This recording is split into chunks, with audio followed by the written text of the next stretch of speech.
Hello दोस्तों, welcome back to my channel. मैं थोल्ला भाई पीके में आपका स्वागत है। तो दोस्तों, आज का जो आपका टॉपिक है वो है, मैंने कहा था दो डेरिवेशन में बताऊंगा। पहला डेरिवेशन है कि मुक्त इलेक्ट्रॉन की अनुगमन वेग और वैद्युत धारा में संबंध ज्ञात कीजिए। क्या बताना है? अनुगमन वेग और वैद्युत धारा में संबंध। और जो दूसरा प्रश्न होगा वो धारा घनत्व तथा अपवाह वेग में संबंध होगा। तो दो डेरिवेशन है, दोनों छोटे छोटे डेरिवेशन है, 2 नंबर में पूछे जाते हैं। तो आपको ज़्यादा लिखना भी नहीं है बढ़ा चढ़ाकर, बस थोड़ा सा टॉपिक लिख देना है। देखो, सबसे पहली चीज़ क्या होती है ना, अगर आपको नंबर अच्छा पाना है तो अगर देखो ये आपका डेरिवेशन आया है तो डेरिवेशन में सबसे पहला काम क्या करो, यहाँ पर अनुगमन वेग लिखा है ना, तो पहले हेडिंग डालो अनुगमन वेग। अनुगमन वेग और इसकी डिफिनेशन लिख दो, इसकी डिफिनेशन लिख दो। इसके बाद यहाँ पे वैद्युत धारा शब्द आया है और वैद्युत धारा की डिफिनेशन लिख दो। ये दोनों डिफिनेशन और इसका सूत्र, ठीक है, इसका फार्मूला, ये दोनों चीज़ लिखने के बाद आप एक हेडिंग डालोगे कि अनुगमन वेग और धारा घनत्व में संबंध। अनुगमन वेग और धारा घनत्व में संबंध, ये हेडिंग डालने के बाद अगर आप लिखते हो ना तो आपको 3 के 3 नंबर पूरे मिलेंगे। ये मैं गारंटी के साथ कह रहा हूँ। तो मैंने इसका डिफिनेशन पहले ही बता दिया इसके पहले वाली वीडियो में। अगर आपने नहीं देखा तो प्लेलिस्ट में जाकर देख लीजिए। आज मैं इनका संबंध ही बताऊंगा डायरेक्ट। तो आपको लिखना क्या है, मान लेते हैं कि किसी भी तार में, माना कोई तार होगा जिसमें टी सेकंड में, ठीक है, समय तो पता नहीं तो हम टी मानेंगे, टी सेकंड में कितना आवेश प्रवाहित हो रहा है, क्यों। अगर टी सेकंड में क्यों आवेश प्रवाहित हो रहा है तो उसमें धारा कितनी उत्पन्न होगी। तो धारा का फार्मूला क्या होता है, आई बराबर क्यों अपान टी। तो ये तो फार्मूला हो जाएगा, ठीक है। कोई भी अगर तार होगा, मान लो उसमें टी सेकंड में क्यों आवेश प्रवाहित हो रहा है तो धारा कितनी उत्पन्न होगी। तो धारा होगी आई बराबर क्यों अपान में टी, और इसको मान लेंगे समीकरण फर्स्ट, ठीक है। ये आपका क्या हो जाएगा, ये आपका बन जाएगा समीकरण फर्स्ट।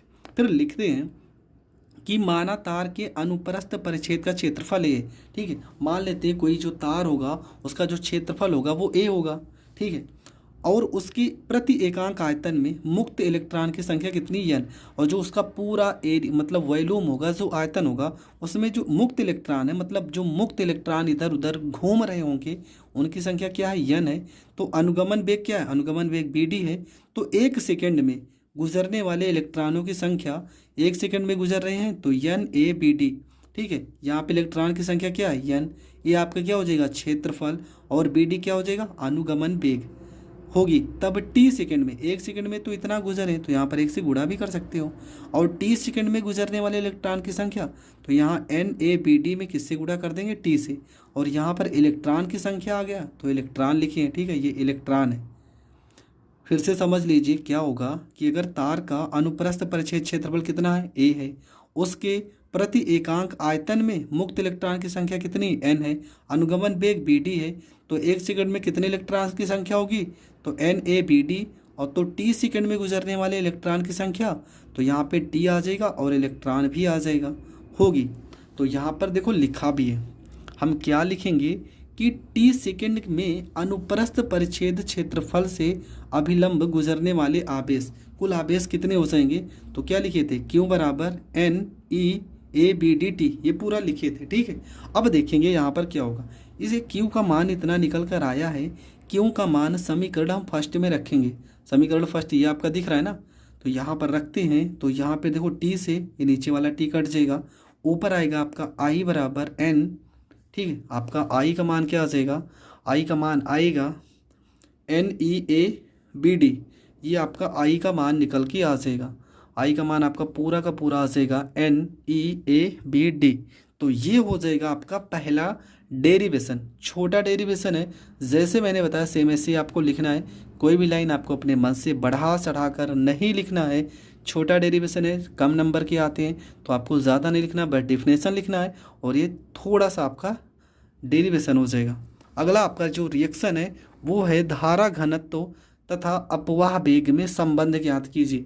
तो इसको भी आपको सेम जैसे मैंने पहले बताया, सबसे पहले आपको धारा घनत्व का डिफिनेशन लिखना है जो कि मैंने पहले वीडियो में बताया था, और अपवाह वेग का डिफिनेशन लिखना है। उसके बाद आपको हेडिंग डालनी है धारा घनत्व और अपवाह वेग में संबंध। तो धारा घनत्व का सूत्र क्या होता है, इसका सूत्र होता है जे बराबर आई बटे में ए। क्या होता है सूत्र, जे बराबर आई बटे में ए। ये हो जाएगा आपका समीकरण फर्स्ट। धारा और अपवाह वेग के सूत्र से धारा और अपवाह वेग का सूत्र हमने पहले ही निकाला, देखो ये निकाला था, क्या निकाला था, I बराबर NEABD, ये मान लेते हैं समीकरण सेकंड।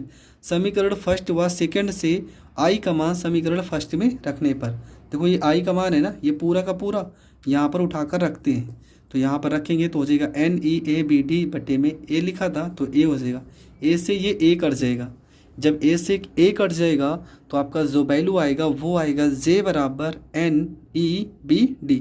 ठीक है, A से तो A कट जाएगा और ये आपका हो जाएगा NEBD। तो दोस्तों ये दोनों डेरिवेशन दो दो नंबर में बहुत बार पेपर में रिपीट हुई हैं, बहुत ही सरल तरीके से मैंने बता भी दिया है।